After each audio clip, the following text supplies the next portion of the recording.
apakah perlu gusur lapangan bola, perlu gusur lapangan voli, atau perlu gusur tapak pembangunan masjid, gereja, dan fasilitas-fasilitas umum lainnya. Yang pada waktu Orde Baru, seluruh pegawai negeri sipil itu wajib Golkar. Sehingga di masa kecil saya selalu melihat di rumah itu ada payung Golkar. Pegawai negeri sipil waktu itu kan memang ada unsur paksaan. Waktu Orde Baru tuh wajib yang namanya pegawai negeri sipil itu memenangkan yang namanya Partai Golongan Karya. Setelah reformasi tidak ada lagi tekanan dan paksaan itu. Saya pernah menjadi penambang emas ilegal loh. Pernah ngojek, ngangkut barang orang dengan bayaran, pernah semua.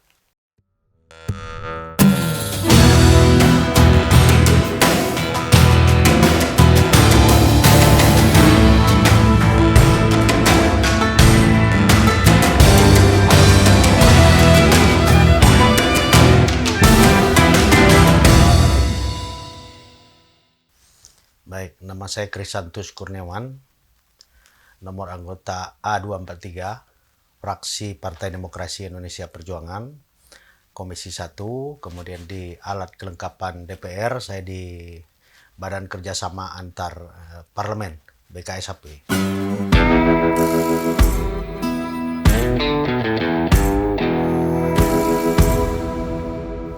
Sebelum saya menjadi anggota DPR RI, saya menjadi seorang kontraktor di beberapa perusahaan, dan saya memulai karir politik di Kabupaten Sanggau itu awalnya juga dari profesi sebagai kontraktor.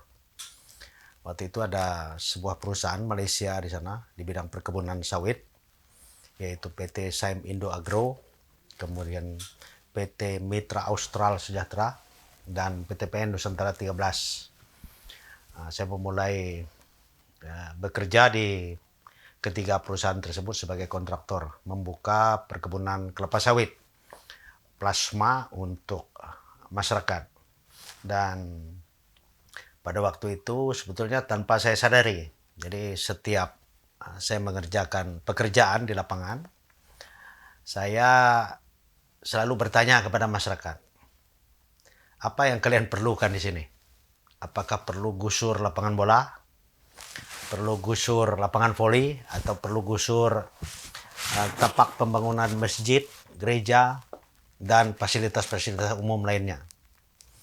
Dan itu selalu saya kerjakan setiap masuk ke kampung-kampung dalam rangka public relation dengan masyarakat, sehingga memudahkan operasional perusahaan. Dan tahun 98 reformasi ada seseorang sahabat saya, kemudian juga pernah bekerja sama saya, namanya Pak Thomas Paul. Tiba-tiba datang kepada saya, dan beliau sudah menjadi ketua DPC waktu itu, ketua DPC PDI Perjuangan. Waktu itu kan baru reformasi, PDI Perjuangan tidak seperti mekanisme sekarang. Jadi waktu itu ditunjuk saja Pak Thomas Paul menjadi ketua DPC, langsung mengajak saya bergabung di PDI Perjuangan. Awalnya saya menolak dengan alasan karena ayah saya pegawai negeri sipil. Pegawai negeri sipil, seorang guru yang pada waktu Orde Baru, seluruh pegawai negeri sipil itu wajib Golkar. Sehingga di masa kecil saya selalu melihat di rumah itu ada payung Golkar, ada jam tangan Golkar, ada bola Golkar, kaos Golkar, dan sebagainya, atribut Partai Golkar. Dan ayah saya termasuk orang aktif yang mengurusi Partai Golkar. Dan setiap pemilu beliau selalu calon legislatif. Sehingga atas dasar itu saya bilang sama Pak Thomas Paul, yang ketua DPC tadi, enggak, saya bilang. Saya melihat ayah saya di Partai Golkar, setiap pemilu sibuk, setiap pemilu caleg, tapi tidak pernah menjadi anggota DPRD. Jadi lebih baik saya tetap di swasta saja Pak Thomas. Di swasta, ya menjadi kontraktor sajalah. Tapi beliau tidak putus asa. Besoknya datang lagi. Dia sampaikan kepada saya, Pak Kris caleg. Saya bilang caleg itu yang saya nggak mau. Ayah saya setiap pemilu caleg. Tapi tidak pernah terpilih sebelumnya. Setelah itu beliau, karena saya kan waktu kerja di perusahaan itu, saya setiap hari kan pergi ke base camp. Base campnya jauh dari rumah. Sekitar 20-an kilo lah dari kediaman saya. Sepulang dia dari base camp, dia mampir di rumah meninggalkan SK Ketua PAC dan surat pencalekan serta KTA. Ditinggalkan pada tahun 98 itu. 98 mau masuk ke tahun 99. Udah mendekati pemilu. Ditinggalkan, ya saya tidak bisa tolak. Ada KTA, langsung diangkat jadi ketua PAC tanpa mekanisme waktu itu. Langsung diberi KTA nomor 01. Ya sudah. Tahun 1999, pemilu legislatif. Pemilu legislatif kala itu tidak bagaimana-bagaimana. Yang jelas teknologi masih tidak seperti sekarang. Komunikasi tidak seperti sekarang. Serba sulit. Sehingga pada waktu itu kalau kita bikin bendera, kita sablon sendiri.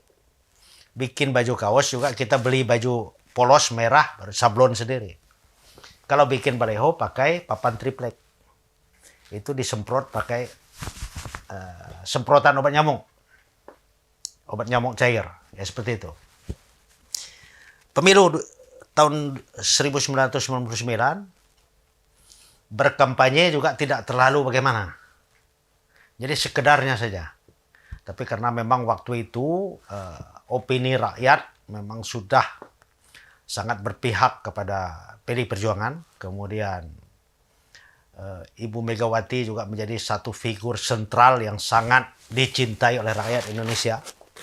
Sehingga tanpa kampanye yang berarti, pemilu 1999 secara khusus di Kecamatan Parindu, tempat saya menjadi ketua PAC, kemudian sistem pemilu waktu itu distrik proporsional. Artinya menggunakan nomor urut, tetapi dapilnya per kecamatan. Sehingga di Kecamatan Parindu menang telak PDI Perjuangan. Dan otomatislah karena saya ditempatkan di nomor 1 sebagai ketua PAC, saya terpilih dan diangkat menjadi anggota DPRD Kabupaten Sanggau untuk periode pertama, periode 1999-2004. Itu awalnya.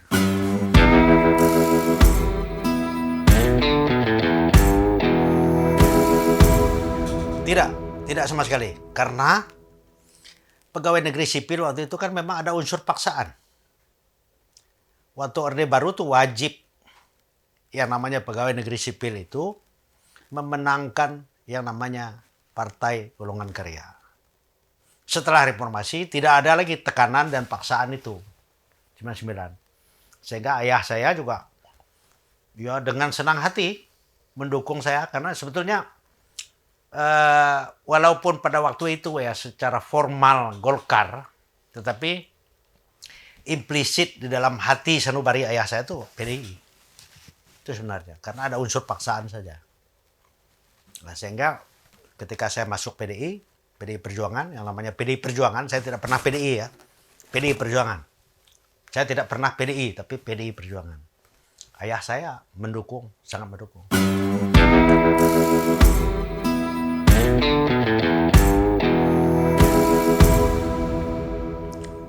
Jadi awalnya, itu tadi saya cerita, mulai saya awal jadi kontraktor. Saya gusur gereja, gusur tempat masjid, gusur lapangan bola, fasilitas umum. Itu tanpa saya sadari ketika pemilu 1999 diingat orang, oh ini Pak Kris yang dulu gusur. Kami dukung PDI. Waktu itu kan dukung PDI aja, nggak usah pakai nama. Karena kita nomor 1 kan. Kami dukung PDI Pak. Jadi itu bermanfaat sekali. Nah, kemudian saya kan belum pernah menjadi anggota DPRD. Seperti apa menjadi anggota DPRD saya belum tahu sama sekali karena dunianya beda. Dunia kontraktor dengan dunia DPRD. Ketika sampai di DPRD ya tidak seperti yang orang ceritakan. Ternyata banyak regulasi, peraturan, perundang-undangan yang memang harus kita laksanakan sesuai dengan tugas pokok dan fungsi di mana kita berada. Artinya komisi apa yang menjadi tugas kita pada saat itu. Nah, dan setelah melihat itu memang ya kalau Kalimantan Barat tidak bisa kita bandingkan dengan Pulau Jawa. Infrastruktur tentu semua kekurangan. Banyak jalan tidak bisa dilewati, kemudian banyak desa-desa yang terisolir, bahkan seperti yang belum merdeka lah. Listrik tidak ada, air tidak ada, sarana telekomunikasi tidak ada, jalan hancur. Nah itu membuat saya terpanggil untuk melaksanakan tugas pokok dan fungsi sebagai anggota DPRD, betul-betul memperhatikan yang namanya urusan rakyat pedalaman.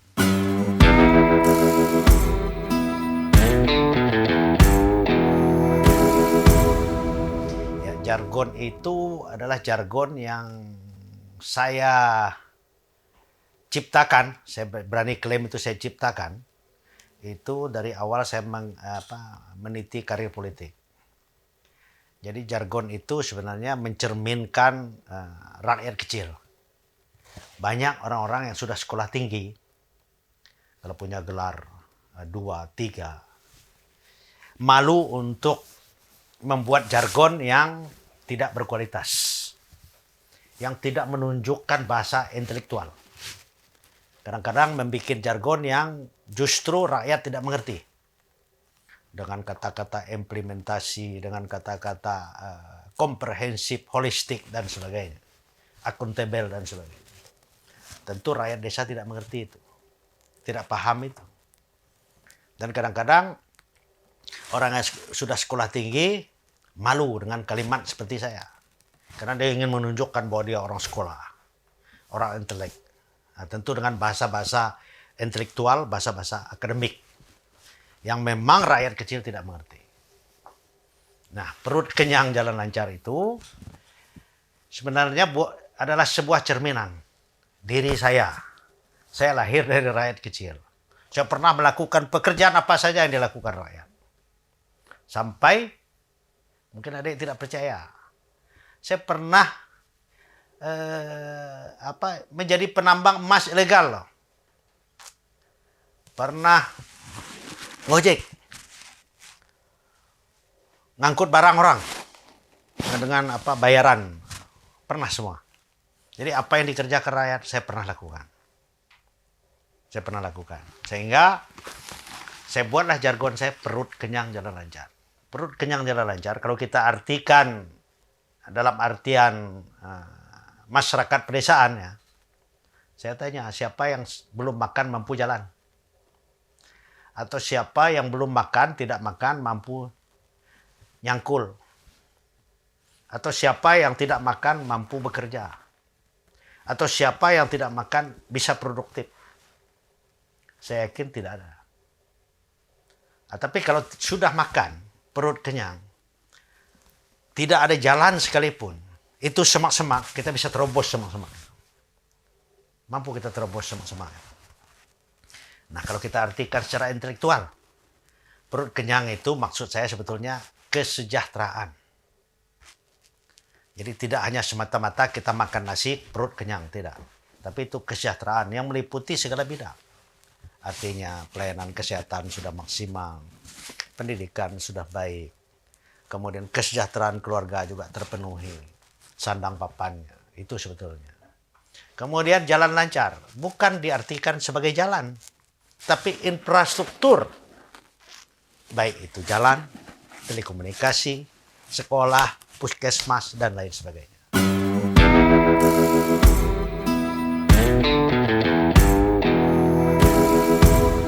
Uang cilik ya saya uang cilik. Walaupun saya sekarang menjabat sebagai anggota DPR MPR Republik Indonesia, jabatannya cukup keren, dan diminati hampir seluruh rakyat Indonesia, saya pikir. Semua mengimpikan untuk menjadi anggota DPR MPR. Kalangan artis, kalangan pengacara. Saya juga sering bertanya, kok artis mau jadi anggota DPR RI? Banyak artis calon kan sekarang. Pengacara juga kok pengen juga menjadi anggota DPR RI.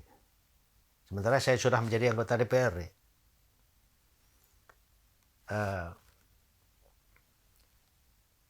Berarti saya harus jaga itu. Karena seluruh rakyat Indonesia tadi pengen menjadi anggota DPR RI. Yang punya kesempatan akan berlomba-lomba. Kita lihat aja caleg nanti. Luar biasa. Nah, arti wong cilik bagi saya, itu saya sendiri. Saya lahir berdasarkan cerita saya tadi.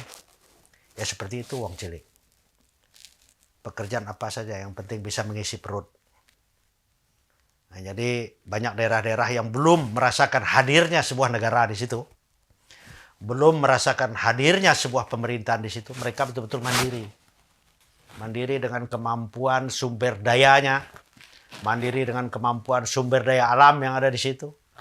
Mandiri dengan keterbatasan seluruh infrastruktur yang ada di situ. Mereka bisa bertahan hidup.